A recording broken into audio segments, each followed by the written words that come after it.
Hello students, welcome back. So last time when we met, we discussed about dimensions and dimensions को find करना. I hope आप सब ने उस lecture को really enjoy किया था and you have already seen that lecture और तो ही आप ये lecture attend कर रहे हो.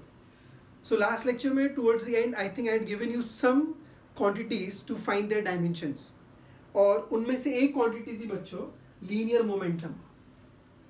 मैं ऐसा assume कर रहा हूँ कि आपने sincerity से उसको solve किया होगा.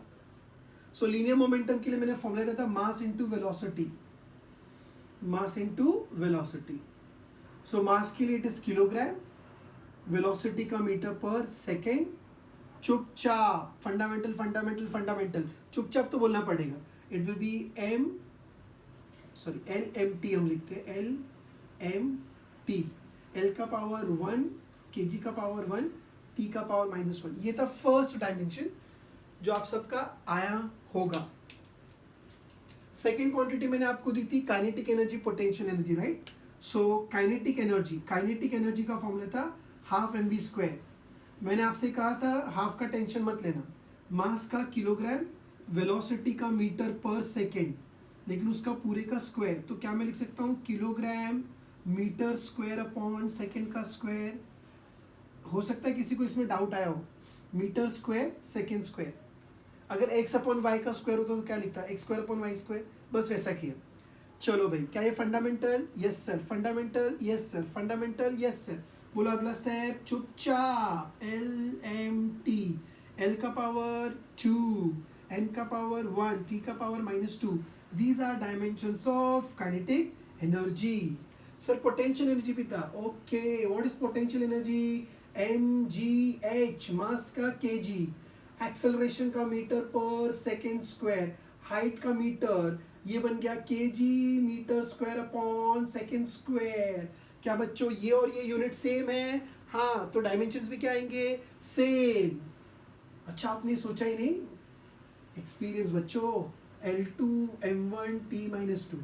वैसे भी एनर्जी है दोनों और एनर्जी के डायमेंशंस क्या होंगे? Same. Bye the way dimension का डेफिनेशन बोलो. चलो याद करो. The powers to which the fundamental units are raised to get unit of that physical quantity. The powers to which the fundamental units are raised to get unit of that physical quantity. So ये तीन थे. I think और एक मैंने आपको दिया था, वो था टॉर्क. Yes, और टॉर्क था फोर्स इनटू डिस्टेंस.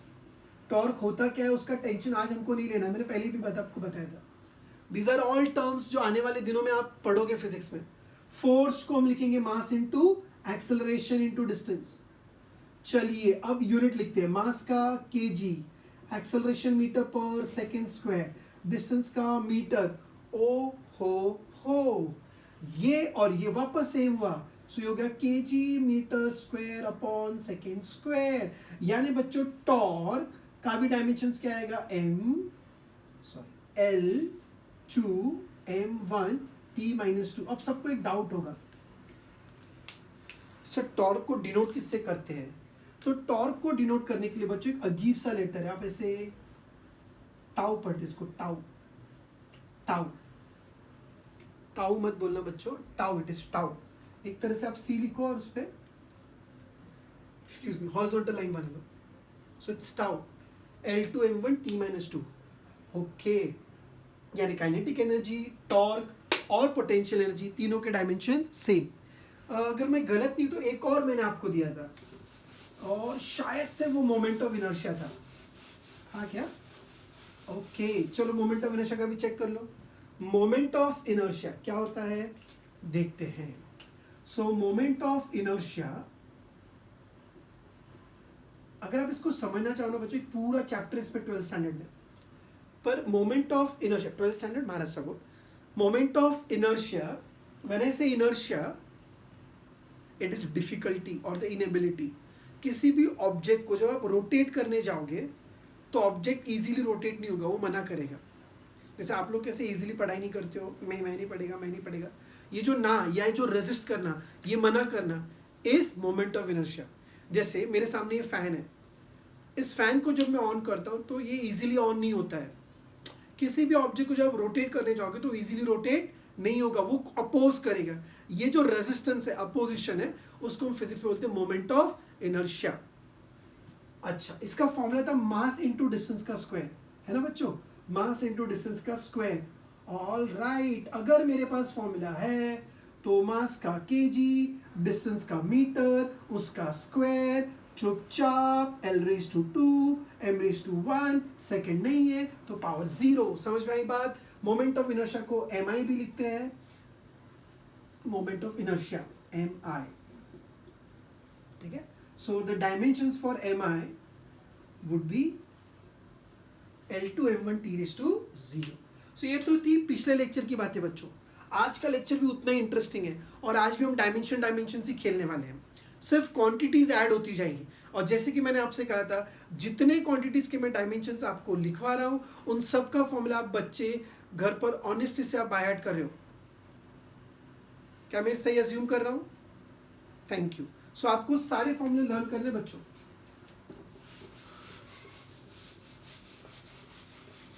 लॉकडाउन के बाद जब हम फर्स्ट टाइम मिलेंगे बच्चों, सीधा मैं आपसे डायमेंशंस के फॉर्मूले पूछूंगा, सॉरी फिजिकल क्वांटिटी के ही फॉर्मूले पूछने वाला हूँ। सो बाय हार्ट करके रखिए आप। चलिए, सो आज के सेशन में कुछ और फिजिकल क्वांटिटीज, स्पेशली इलेक्ट्रिसिटी वाले पार्ट से, हाँ करंट इलेक्ट्रिसिटी से। सो शुरू करते हैं हम आज के लेक्चर की पहली फिजिकल क्वांटिटी, चार्ज। कोई बोलेगा find dimensions of charge. Charge के लिए फॉर्मूला क्या है? तो अगर मेरे बच्चों को चार्ज के लिए फॉर्मूला याद नहीं है तो मैं आपको याद दिलाता हूं, करंट। अच्छा, by the way, charge fundamental है या डिराइव्ड है? सर ये क्या होता है? तो पीटूंगा मैं, याद कर पहला लेक्चर, फंडामेंटल या डिराइव। फंडामेंटल थे LMT टेल, क्या ये उनमें है? No sir. तो ये चार्ज कौन सी क्वांटिटी हो गई?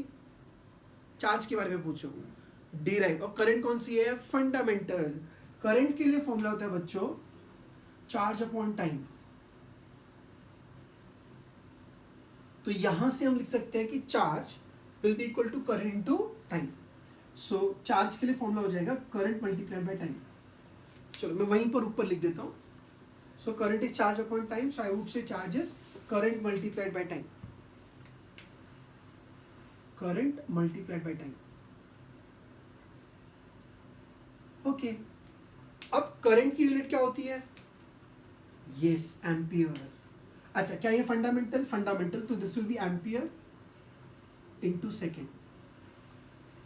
अब बच्चों कुछ नया सीखने वाले हैं आप यहाँ पर। So charge is ampere into second, उसकी यूनिट है। क्या एम्पियर फंडामेंटल है? सर LMT था, LMT टेल भी तो था। So current is fundamental, ampere fundamental. क्या सेकेंड फंडामेंटल? Yes sir. अब चुपचाप क्या बोलोगे? चलो बैठे बैठे, घर पर बैठे बैठे बोलो चुपचाप, क्या लिखोगे? LMT बोला, फंस गया बच्चा। सर LMT तो बोल रहे थे आप। बोल रहा था। आज यहां पर मेरे पास एम्पियर भी आया, तो मुझे LMT तो बोलना ही है, साथ ही साथ मैं करंट के लिए I लिखूंगा। कई लोग करंट के लिए A भी लिखते हैं, कोई प्रॉब्लम नहीं उसमें, पर मैं उसके लिए I लिखता हूं। समझ में है? तो सर इसका मतलब यहां पर LMT TAL पूरा टेल भी आ सकता है। तो सर कौन डिसाइड करेगा? तो वो यूनिट डिसाइड करेगी। फिलहाल अब तक जो किए थे, लास्ट लेक्चर तक या जो होमवर्क था, उसमें कभी भी एम्पियर आया था? No sir. मोल आया? No sir. कैंडल आया? No sir. तो अगर वो आया ही नहीं तो लिखने की जरूरत नहीं है। आज भी सर ने मोल के लिए लिखा नहीं है, कैंडेला के लिए लिखा नहीं है। समझ में आ रही है मेरी बात? टेम्परेचर केल्विन आया नहीं तो मैंने लिखा ही नहीं है। Are you getting it? तो कौन डिसाइड करेगा? यूनिट डिसाइड करेगा। ये फर्स्ट टाइम आपके सामने हो रहा है कि एम्पियर भी आया, इसलिए सर ने I लिखा है। मैं कह रहा हूँ I भी लिख सकते, A भी लिख सकते, मैं I लिखता हूँ। अच्छा भाई, ऐसा है क्या? ओके, इसमें मीटर है? No sir. केजी है? No sir. सेकेंड है? Yes sir. एम्पियर है? Yes sir. So what are dimensions of charge? Charge को हम Q से डिनोट करते हैं। So it is L⁻0, M⁻1, T⁻1, I⁻1। पक्का समझा? डर लग रहा है? जरा भी मत डर। बोल, चार्ज फंडामेंटल या डिराइव? डिराइव होगा तो क्या करेगा, फॉर्मूला क्या है, करंट टू टाइम, क्या करंट की यूनिट एम्पियर है, यस सर, टाइम का सेकंड, यस सर, क्या दोनों ही फंडामेंटल हो गए हैं, सॉरी यूनिट आ गए फंडामेंटल, यस सर। उसके बाद चुपचाप एलएमटी बोलता था, पर आज उसमें क्या ऐड किया, आई, क्यू, बिकॉज आज एम्पियर भी आया। क्या ये एलएमटी होगा, नो, कहां तक जा सकता है, सुपर्ब, 7 तक जा सकता है। फिलहाल मैंने क्या लिखा है यहाँ पर, आई, क्या केल्विन भी आ सकता है, हाँ सर, मोल भी आ सकता है, हाँ सर। कौन डिसाइड करेगा, यूनिट डिसाइड करेगा। फिलहाल यूनिट में ऐसा कुछ है क्या, नो सर, तो मुझे लिखने की जरूरत नहीं है, वेरी गुड। चलिए ये था चार्ज। अब चार्ज के बाद बच्चों अगर मैं आपसे बात करता हूं इलेक्ट्रिक पोटेंशियल की, सर ये क्या होता है, नो टेंशन, इसको आपने पोटेंशियल डिफरेंस जैसा भी बोल सकते हो आप। इलेक्ट्रिक पोटेंशियल का फॉर्मूला होता है वर्क डन अपॉन चार्ज, से वर्क अपॉन चार्ज। अब मेरे प्यारे बच्चों, क्या वर्क का डायमेंशन निकाल चुके हो, यस सर। चार्ज का निकाल चुके, यस सर। पर अपना तरीका क्या बच्चों, इसको सिंप्लीफाई करते जाओ। क्या मैं वर्क को लिख सकता हूं, घर बैठे बैठे बोल, वर्क को क्या लिखेगा, yes, force into displacement, F into S. Charge को क्या लिखेंगे, करंट मल्टीप्लाइड बाय टाइम। फिर फोर्स को क्या लिखेगा, mass into acceleration into second बोला ना, इसको लगा ही मुझे तुम लोग ये गड़बड़ करोगे, वो सेकेंड नहीं, वो डिस्प्लेसमेंट है।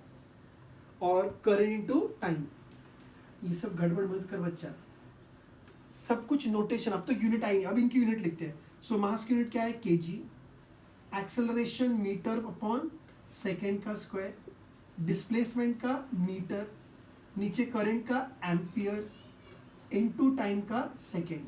तो second multiply by second, cancel मत करना दोनों डिनोमिनेटर में। So second second second cube, तो हो जाएगा किलोग्राम मीटर स्क्वायर सेकेंड का क्यूब इनटू एम्पियर। अब क्या ये फंडामेंटल है, yes sir, fundamental, yes sir, fundamental, yes sir, fundamental, yes sir. क्या करोगे घर बैठे बैठे, चुपचाप, आज क्या बोलोगे, चुपचाप एलएमटी बोलोगे या आई के साथ बोलोगे, एलएमटी और I, so it will be L, okay. Potential को V write by V, notation उसका, चलो बोलो क्या लिखेंगे, एल एम टी और आई, एल का पावर 2, एम का पावर 1, टी का पावर -3, आई का पावर -1। ये -1 क्यों लिखा समझा क्या, डिनोमिनेटर में, वेरी गुड, सीख गया। सो ये था इलेक्ट्रिक पोटेंशियल के लिए, जम गया। हाँ, फॉर्मूला आपको लर्न करना है और ये गड़बड़ मत करना, इसको सेकेंड मत बोलो, डिस्प्लेसमेंट का ऐसे, उसकी यूनिट मीटर है। अच्छा सर, इलेक्ट्रिक पोटेंशियल हो गया, अब क्या करें, चल एक उस चीज फाइंड करते हैं जिसके बारे में आप ऑलरेडी बहुत बार सुन चुके हो, इट इज रेजिस्टेंस। रेजिस्टेंस का फॉर्मूला क्या होता है, R is equals to V divided by I, याद है बच्चों, resistance is V by I। V क्या होता है वहां पर, electric potential, actually potential difference है, समझा। सो वापस से पोटेंशियल का पैसा पूरा निकालोगे, करंट ऑलरेडी फंडामेंटल है। अब मैं बच्चों आपको एक ऐसा मेथड यहां सिखाने जा रहा हूं जिससे आपका टाइम बच सकता है। कैसे, देखना ध्यान से, किसी को बताना मत। So resistance is V by I। एक तरीका क्या है, पूरा V का वापस से फाइंड कर ऐसा। दूसरा, अच्छा आप क्या सोच रहे हो, डायरेक्ट ये लिखो, तो आपको कितना बाय ऐड करना पड़ेगा, सोच। प्रैक्टिस इसकी करो बच्चों की, अगर आपको पोटेंशियल के डायमेंशंस पता है, L2 M1 T-3 I-1 divided by current के लिए क्या लिख सकते हैं, बोलो, करंट इज एम्पियर, सिर्फ एम्पियर है, फंडामेंटल है वो। सो L0 M0 T0 I-1, नहीं समझा, सच्ची बोल, अच्छा अलग से बता दो, समझा तो भी मेरा सुनना पड़ेगा, ये अलग से। इलेक्ट्रिक करंट के डायमेंशंस बताए जाए, बता, इलेक्ट्रिक करंट फंडामेंटल या डिराइव्ड, फंडामेंटल, यूनिट क्या है उसकी, एम्पियर। चुपचाप क्या लिखेगा, LMTI। केजी है, नो सर, मीटर है, नो सर, सेकेंड है, नो सर, एम्पियर है, यस सर, तो पावर 1, ये मैंने कॉपी कर लिया। अब सर इसके बाद डिवाइड कैसे करें, चल मैं आपको लॉ ऑफ इंडाइसिस समझाता हूँ, इसको भी चाहिए तो आप नोट कर सकते हो बच्चों। So I will write this as 3 और इसको 4 कर लेते, चलो। आपको ऐसा कुछ याद है बच्चों? अगर एक्स स्क्वायर है और नीचे एक्स क्यूब है तो आप क्या लिखोगे इसको? सो स्क्वायर क्यूब कैंसिल, नीचे एक्स बचा, या फिर ऐसे लिख सकते हैं x square by x cube, 3 ऊपर जाके -3। अच्छा नहीं समझा, ऐसा मत करो, x square into x raise to -3, laws of indices ना भाई, तो x raise to 2 -3 x raise to -1 आएगा। वैसे ही बच्चों, वैसे ही बच्चों, वैसे ही बच्चों, आई होप ये समझा। और एक बताऊं, चल ठीक है, जैसी आपकी इच्छा। X raise to 4 divided by X square, तो x raise to 4, X raise to 2, X raise to 4 -2 gives you X raise to 2। समझा क्या? ये सेम बच्चों L L M M T T I I के साथ भी मैं कर सकता हूं। कैसे? तो देख, L L L raise to 2, नीचे 0 तो -0 है, एम रेज टू, किसी को बताना मत, 0, T raise to -3 -0 and I raise to -1 ऊपर था और ये 1 जाके माइनस हुआ। देख बाकी सब इजी था, इसमें डाउट गड़बड़ करेगा आप। ये -1 ऊपर था, ये 1 ऊपर जाके -1 हुआ। अब काउंट कर लो, पावर क्या बना उसका? L raise to 2, M raise to 1, T raise to -3, I raise to -2। These are dimensions for resistance. किसके डायमेंशन है ये? रेजिस्टेंस के। सो मैंने इलेक्ट्रिक चार्ज का निकाला, इलेक्ट्रिक पोटेंशियल फाइंड किया, इलेक्ट्रिक करंट का फाइंड किया और इलेक्ट्रिकल रेजिस्टेंस का भी हमने फाइंड कर लिया। स्क्रीन को पॉज कीजिए और इसको कॉपी कर लीजिए जल्दी से, क्विक क्विक क्विक।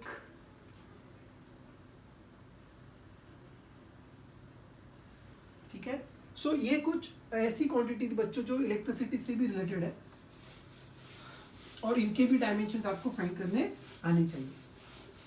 अच्छा, अब एक दो और क्वेश्चन मैं लेता हूं बच्चों जो दूसरे टाइप के हैं। मैं फिर से रिपीट कर रहा हूं बच्चों, you will enjoy finding dimensions provided you know the formulae.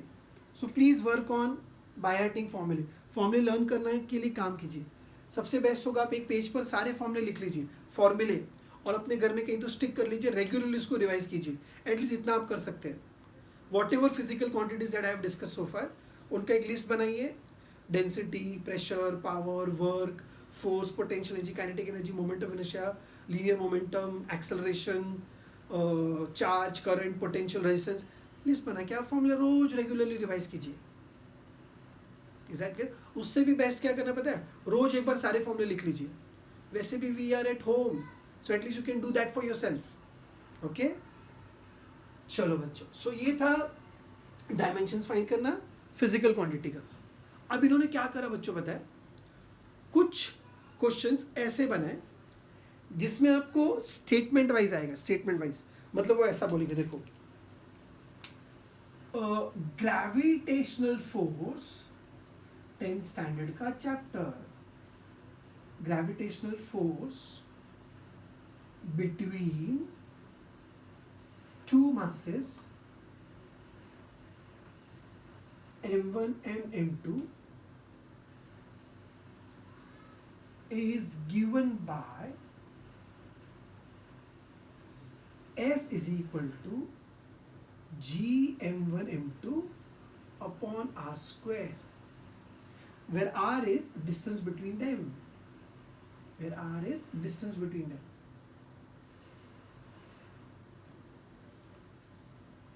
याद है ना, न्यूटन्स लॉ ऑफ ग्रेविटेशन है, one of the most powerful law, where r is the distance between them, and G is universal gravitational constant.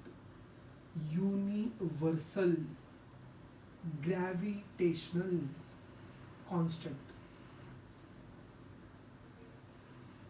Sir question क्या है? Find dimensions of G, find dimensions of G, G के dimensions find कीजिए। ठीक है, हाँ, Newton's law of gravitation, one of the most powerful law in nature, है ना। Super भाई, इसी से हमको ये पता चलता है कि मैं दुनिया में किसी भी मास को अट्रैक्ट कर सकता हूँ। अगर मेरे पास मास है, किसी और के पास मास है, तो वी कैन अट्रैक्ट।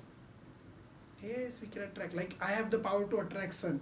ये अलग बात है कि सन मेरी तरफ अट्रैक्ट नहीं हो रहा है। लॉ तो यही कहता है, जिसके पास मास है एक दूसरे को अट्रैक्ट कर सकते हैं।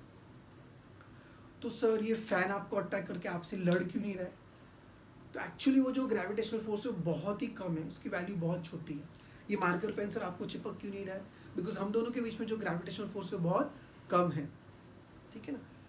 तो फिर अर्थ और सन के बीच में उनके मासेस कितने ज़्यादा है भैया, वो m1 m2 बहुत बड़ा है वहाँ पर। आप और मेरे केस में मान लीजिए ये 100 ग्राम का और मैं मान लीजिए 75 kg का, तो हमारे बीच का फोर्स नेग्लिजिबल है, ठीक है। एनीवेज, सो याद रखना आप सबके पास वो पावर है to attract any other mass. So F is equal to G m1 m2 upon r square. G का डायमेंशन आपको फाइंड करना है। कैसे करे कैसे करे कैसे करे, जरा भी मत डर। याद कर अपना मेथड क्या था डायमेंशन फाइंड करने का, फॉर्मूला है ना। नहीं सर पहले आप बोलते थे फंडामेंटल या डिराइव्ड, ओके।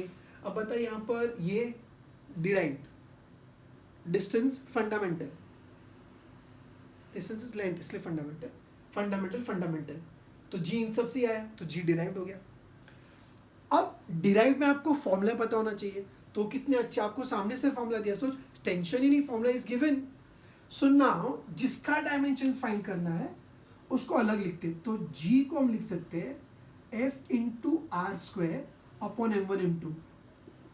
डर गए आप लोग? नहीं ना, वेरी गुड। अब बता एक फॉर्मूला मेरे पास है, क्या मैं यूनिट से सबके डायमेंशन निकाल सकता हूँ? यस, चलो निकालते हैं। क्या हम पहले फोर्स को रिप्लेस करेंगे, mass into acceleration into r square upon m1 m2। Sir ये मास m1 होगा m2 होगा, ऐसा नहीं बोल सकते हम, ये सिर्फ हम डायमेंशंस फाइंड करने के लिए मैं ऐसा लिखता हूं। नहीं समझ में आया? अच्छा मैं ही डाउट पूछूं, मैं ही क्लियर करूं। F into r square upon m1 m2, F को मैं लिख रहा हूं m into a formula wise, dimension में मुझे सिर्फ फॉर्मूला में इंटरेस्ट है। ओके अब मास का यूनिट क्या होगा, kg। सो अगर मैं यूनिट लिखना चाहूं तो इसको मैं यूनिट वाइज क्या लिख सकता हूं, kg। एक्सेलरेशन मीटर पर सेकेंड स्क्वायर, डिस्टेंस का मीटर स्क्वायर अपॉन मास का kg और मास का kg। मैंने कई बार देखे बच्चे मीटर मीटर कैंसिल समझ लेते, वो ऐसे मत किया कर, वही मैं कह रहा हूँ। मास का kg, एक्सेलरेशन मीटर पर सेकेंड स्क्वायर, डिस्टेंस का मीटर स्क्वायर, मास का kg, मास का kg। अब सर kg हाँ जा सकते हैं, kg और kg चला गया, तो बचा क्या अपने पास, मीटर क्यूब फिर सेकेंड स्क्वायर इंटू kg। अब देखो बच्चों क्या ये सबके सब फंडामेंटल हो गए? Yes sir. अगर फंडामेंटल है तो चुपचाप LMTI मत बोल। क्यों सर ये क्या चीटिंग है? चीटिंग नहीं है बेटा, इसमें देख यूनिट में एम्पियर है, नो, तो why will I think about ampere?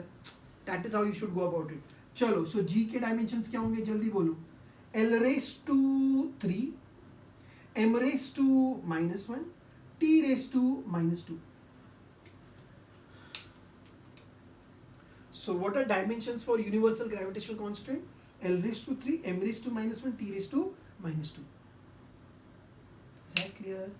आया समझ में? ये इंपॉर्टेंट है, आप बाय हार्ट भी कर सकते हो। मैं ऐसे याद रखता हूँ 312 और लास्ट के दोनों माइनस, 312 है और लास्ट के दोनों कंसेक्यूटिव माइनस है, 312 लास्ट के दोनों माइनस। याद रखने का तरीका पहले बता, ऐसा अगर स्टेटमेंट वाला क्वेश्चन आएगा तो आप कर पाओगे 100%। एक और मैं कराता हूँ, एक्चुअली 2 और क्वेश्चन, एक मैं कराता हूँ, एक आपको ट्राई करने दूंगा, ठीक है बच्चों? शाबाश, कॉपी कोई जल्दी कॉपी कर लीजिए, स्क्रीन को पॉज करके जल्दी कॉपी कीजिए।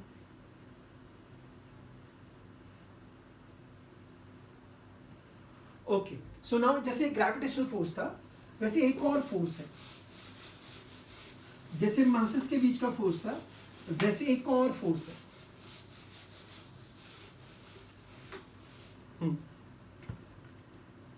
सो अभी ऐसा देखो, electrostatic force, electrostatic force, electro मतलब चार्ज का, स्टैटिक मतलब रेस्ट पर, force between charges, between 2 point charges छोटे छोटे Q1 and Q2 is given by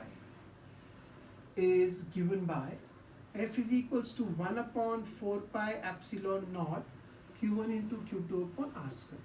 डरना मना है बच्चों, है ऐसा एक फॉर्मूला जो एक चैप्टर में हम पढ़ेंगे, F is equal to 1 upon 4 pi epsilon naught Q1 into Q2 upon R square। So Q1 Q2 क्या है, चार्ज है सर, R क्या है, डिस्टेंस है, F क्या है, force, where R is distance between the charges।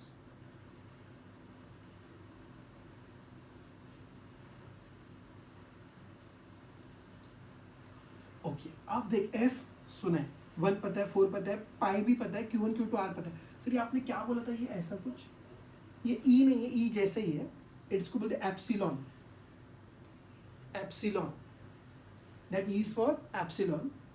और इसको एप्सिलॉन जीरो, एप्सिलॉन नॉट, जो भी आप बोलो, ये बेसिकली होती है परमिटिविटी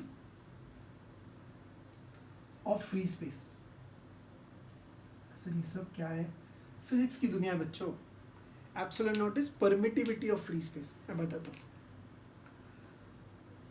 फ्री स्पेस जानते हो आप? हाँ, उसमें से इलेक्ट्रिसिटी कितना इजीली पास होगी उसको मेजर करने के लिए क्वांटिटी या एक पैरामीटर डिसाइड किया गया। जैसे कोई बच्चा कितना अच्छे से पढ़ाई कर रहा है उसको मेजर करने के एक पैरामीटर उसके मार्क्स होते हैं, है ना। वैसे ही मीडियम इलेक्ट्रिसिटी को कितना अच्छे से कंडक्ट कर सकता है, कितना इजीली अलाउ कर सकता है, उस पैरामीटर को मेजर करने के लिए एक क्वांटिटी जिसको बोलते हैं permittivity of free space, the ability of free space to allow electric field to pass. Epsilon naught is permittivity of free space for the electric field to pass. What is epsilon naught? Permittivity of free space for the electric field to pass. तो इसका dimensions आपको find करना है, find dimensions of epsilon not.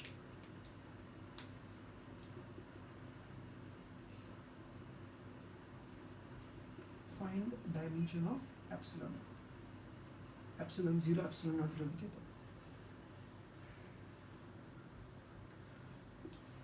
Epsilon, in case अगर आप वो guess नहीं कर पा रहे तो, ठीक है।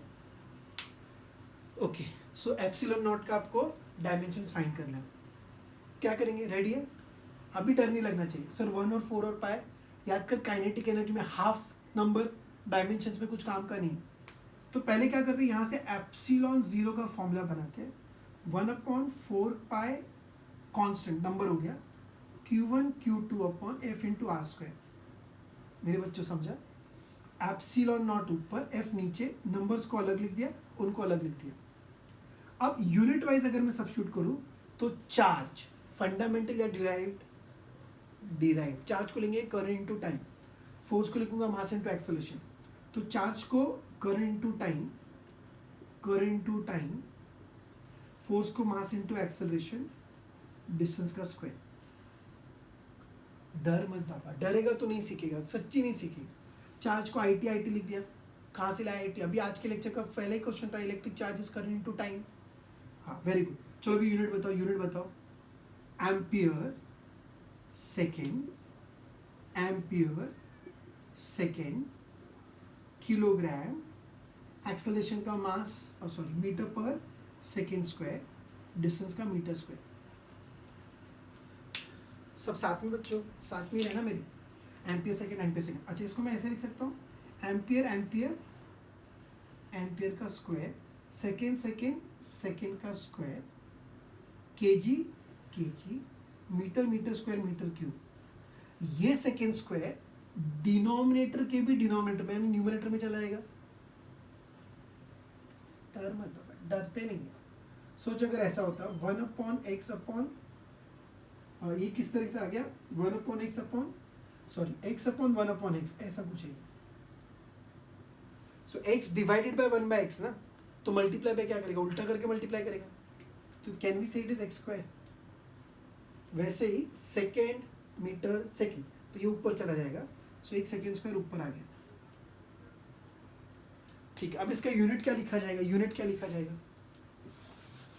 यूनिट क्या लिखा जाएगा, यूनिट क्या लिखा जाएगा। सो अब क्या सबके सब फंडामेंटल आ चुके हैं यहाँ पर, fundamental fundamental fundamental fundamental fundamental. और इस बार आप देखो बच्चों ध्यान से, LMT आएगा या LMTI आएगा। हाँ मुझे पता है आप इसी का वेट करते कि सर आई भी आएगा। Very good. So epsilon not का डायमेंशंस LMTI, समझा? Very good. मीटर क्यूब नीचे है, सो 3 आएगा, लेकिन माइनस आएगा बिकॉज नीचे है, और केजी भी नीचे है तो -1। Second square into second square, 2 बार है बच्चों, तो रेस टू 4 हो जाएगा। नहीं समझा? Second square x square into x square, x raise to 4 हुआ ना, 2 + 2 4 हो जाएगा वैसे, सो हो जाएगा सेकेंड रेस टू 4 और ampere raise to 2। These are dimensions of permittivity of free space. Are we clear? आया समझ में बच्चों? स्क्रीन को पॉज करके इसको जल्दी से नोट कर लीजिए, and then I am going to give you one question that you will solve for yourself, और हम देखते हैं। स्क्रीन को पॉज करके इसको नोट कर लिया, वेरी गुड। चलो अच्छा, एक और बात बच्चों, सिंस आप सुन रहे हो, ये जो था ना इलेक्ट्रोस्टैटिक फोर्स का फॉर्मूला, ये भी एक बहुत इंपॉर्टेंट लॉ है, इसको बोलते हैं कूलम्स लॉ। वो जो जी वाला था वो था न्यूटन्स लॉ, लिखा बुक में। ये जो चार्ज वाला अब भी हमने किया एप्सिलॉन नॉट वाला, एफ जो था एफ, उसको बोलते हैं कूलम्स लॉ। सो एक पढ़ा हमने न्यूटन्स लॉ जो मासेस के बीच के फोर्स को बताता है, और अभी अभी जो क्वेश्चन क्या होता है कूलम्स लॉ जो चार्ज के बीच का फोर्स बताता है। मास के बीच का फोर्स न्यूटन्स लॉ, चार्ज के बीच का फोर्स कूलम्स लॉ। ओके, अब बच्चों लास्ट सेशन, मतलब आज के डिस्कशन का आखिरी सवाल, नहीं तो बहुत ज़्यादा हो जाएगा आपके लिए। मैग्नेटिक इंडक्शन, इसी के साथ डर गए बच्चे का मतलब क्या।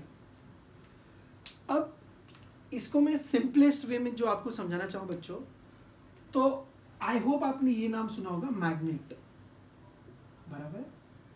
सो कोई भी अगर एक मैग्नेट है वो अपने आसपास एक रीजन क्रिएट करता है जिसको बोलते हैं मैग्नेटिक फील्ड। मैग्नेट आसपास एक रीजन क्रिएट किया, उसको बोलते हैं मैग्नेटिक फील्ड। हर एक रीजन की अपनी एक स्ट्रेंथ होती है। सो मैग्नेटिक फील्ड की जो स्ट्रेंथ होती है उसको मेजर करने के लिए क्वांटिटी हम डिस्कस करते हैं, जिसको बोलते हैं मैग्नेटिक इंडक्शन। मेरे प्यारे बच्चों, फिर से एक बार सुनो, एक मैग्नेट, जैसे मान लीजिए रिमोट एक मैग्नेट है, ये मैग्नेट अपने आसपास क्या क्रिएट किया, एक मैग्नेटिक फील्ड। उस मैग्नेटिक फील्ड की जो ताकत है, जो स्ट्रेंथ है, उसको बोलते हैं मैग्नेटिक इंडक्शन। तो ये वर्ड से डरना मत, मैंने आपको समझा दिया। अब ब्रीफ में क्या समझे, एक मैग्नेट फील्ड बनाएगा, फील्ड की ताकत का नाम मैग्नेटिक इंडक्शन। तो can we say strength of the magnetic field is called as magnetic induction. एक रफ अंडरस्टैंडिंग मैंने आपको बताई है। अब वो बोलते क्या बच्चों पता है आपसे, चाहे तो नोट कर लेना, strength of the magnetic field is magnetic induction. अब क्वेश्चन क्या बच्चों पता है, बहुत ही कॉमन और एक इंपॉर्टेंट जैसा आप क्वेश्चन इसको बोल सकते हो। Question is force acting on a charge particle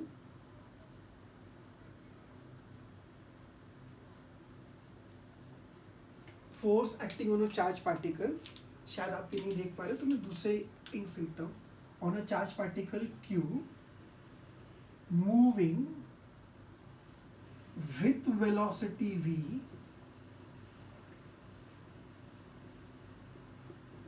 in magnetic field of magnetic induction, in magnetic field of magnetic induction B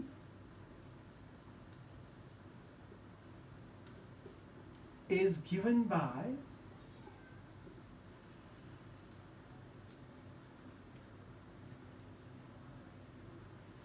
force acting on a charged particle Q moving with velocity v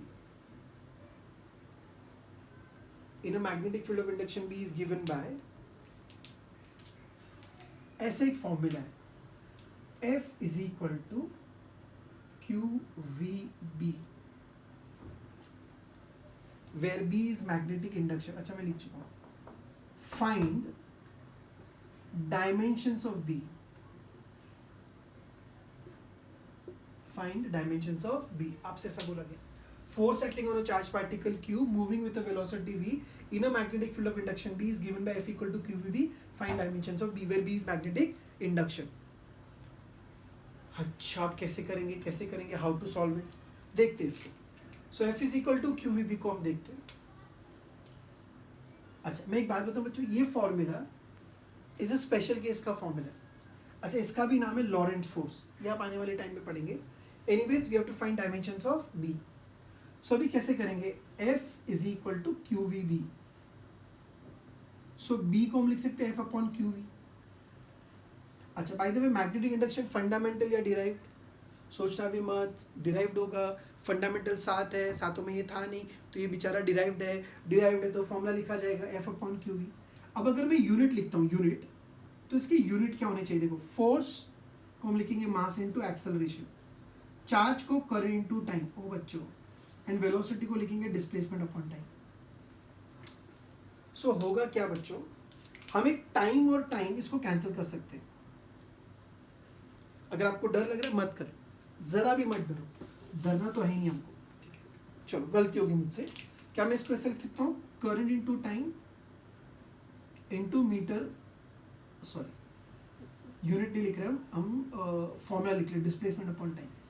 अब क्या करते हैं पता है, उसका unit substitute करते हैं। सो B की यूनिट क्या होनी चाहिए, मास का किलोग्राम, एक्सेलरेशन मीटर पर सेकेंड स्क्वायर, यहाँ तक साथ में। फिर डिनोमिनेटर में आप जाओगे तो 1 अपॉन लिख रहा हूँ मैं, करंट का एम्पियर इनटू सेकेंड, और वेलोसिटी का आएगा मीटर पर सेकेंड। देख लो बच्चों, केजी ऊपर, एक्सेलरेशन मीटर पर सेकेंड स्क्वायर ऊपर, फिर डिनोमिनेटर 1 अपॉन, अब देख सेकेंड और सेकेंड कैंसिल हुआ, सर मीटर भी कैंसिल, हाँ बाबा कैंसिल, मीटर भी कैंसिल।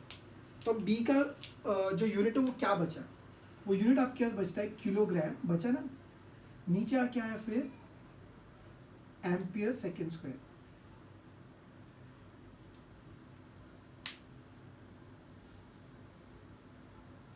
सो ये क्या हो जाएगा फिर, मैग्नेटिक इंडक्शन का, अच्छा ये हो जाएगा L raise to 0, M raise to 1, T raise to -2, I raise to -1। These are dimensions for magnetic induction. So F is equal to QV भी फॉर्मूला था, वहां से B का वैल्यू F अपॉन QV लिखा। अब F को M इंटू ए, Q को IT, velocity displacement upon time, mass का kg, एक्सेलरेशन मीटर पर सेकेंड स्क्वायर, फिर 1 upon ampere into second, metre पर second, second cancel, this answer. Please copy it. Okay, so next time जब हम बच्चों मिलेंगे तो I will start with usages of dimensions, ये जो हमने पढ़ा उसको यूज़ कैसे करते हैं, ठीक है। नेक्स्ट टाइम प्लीज़ रिवाइज करना। Thank you so much.